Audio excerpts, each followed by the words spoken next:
Hey, it's your buddy Peace and Harmony with you here today. Before we get started and zoom in on our topic, I want to give a huge shout out to those of you who have recently made a donation to the channel, to Peace and Harmony channel. I really want to express my heartfelt gratitude and sincere appreciation for your viewership, especially to those of you out on the West Coast who recently made a donation.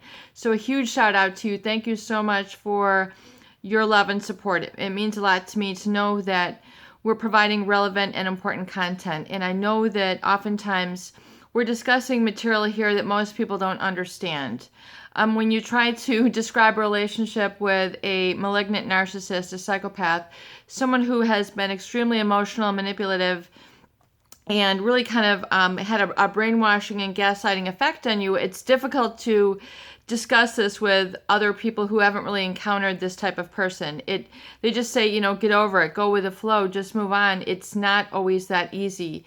There's oftentimes an in-depth psychological manipulation going on that has caused a lot of depersonalization, a lot of hurt, a lot of wounding.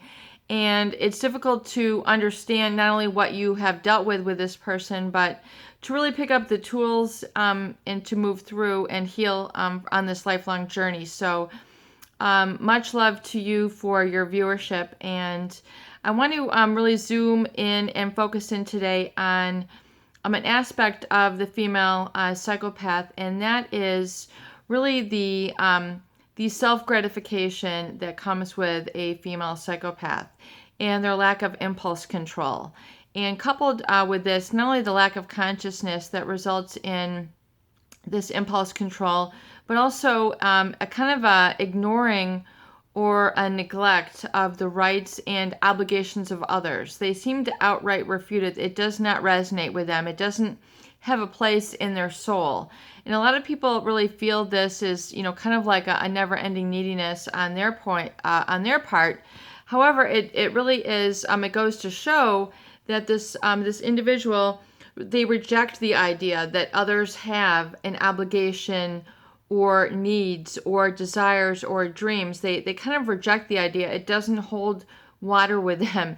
It doesn't resonate. It doesn't find a place. It doesn't find a home. And so people, feel that oftentimes this person, this psychopath, they feel this force that is coming from them.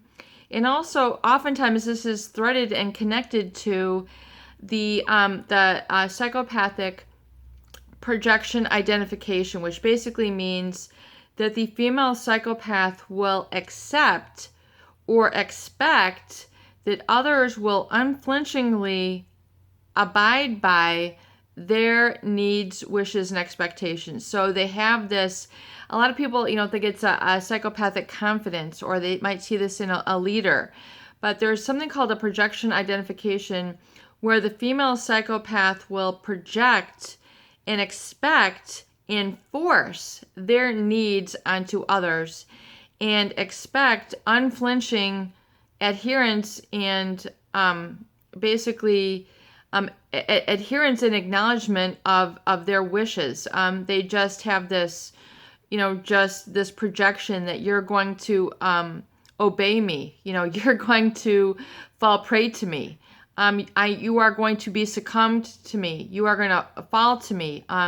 So a lot of people in the idealization phase, they feel this is very captivating.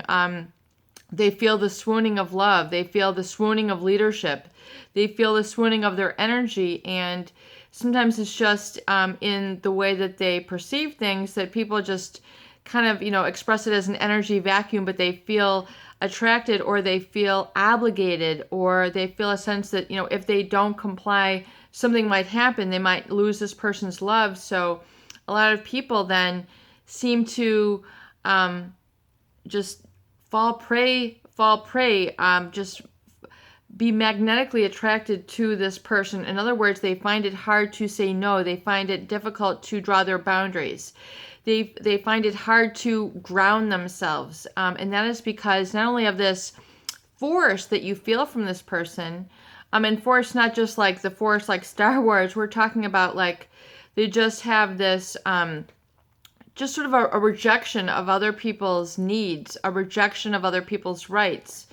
And the psychopath has described this as respectfully disrespecting you. In other words, they're giving you something that you need in your life, or that they have told you that you need in your life, and that you basically must just give it all up to them. That they are there for you 100%, and they are there. They are the one and only. So they will create this sort of energy vacuum, where you basically are going to obey with their and be very compliant with them.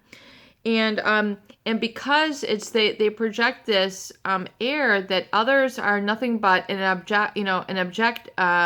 objectification to fulfill their desires and fulfill their needs, and fulfill their gratification. And the female psychopath definitely has issues with impulse control. So very impulsive, very erratic, and very reward driven. So a lot of people think that this person is very confident in going after what they want, but oftentimes they have no delay of gratification sort of mechanisms. They have no brakes on the car, so to speak. So they have a real problem with impulse control, and this oftentimes involves breaking and just disobeying societal norms, normal rules, regulations, traditions. They might not, be giving birthday gifts, and they might not be giving Father's Day gifts. They might not be honoring certain long-held traditions, but very strong in other areas. So they're the real rule breakers, but oftentimes people don't seem to hold them accountable because they feel that there's an overabundance of energy in other areas, so they just kind of get swooped off their feet, or sort of lack of groundingness, I would say, or a lack of being centered with this person. And what ends up happening is people are no longer then grounded in the present with this person. They're grounded in the past, which means they're kind of stuck in that mentality of cooperating unflinchingly and unerringly to this person's energy, wishes, and desires. So if you have encountered this, realize it's important to let go and really come back to your own respect, come back to your own self-respect, come back to your own obligations, your own independence, your own autonomy. Protect those boundaries that have maybe been obliterated by this person. And furthermore, become grounded now, which means rooted, centered. I don't mean, grounded like a lightning bolt, but I mean, that's maybe a good idea, but a good sense where your energy is grounded in the present and not just grounded in this person or grounded in the past. Really realize that was a very strong manipulation technique that these people use in order to prey, and manipulate those individuals with whom possess something that they want. It's peace and harmony with you here today. I hope these videos do help. Please share and please subscribe for more great tools, videos, discussion, and support.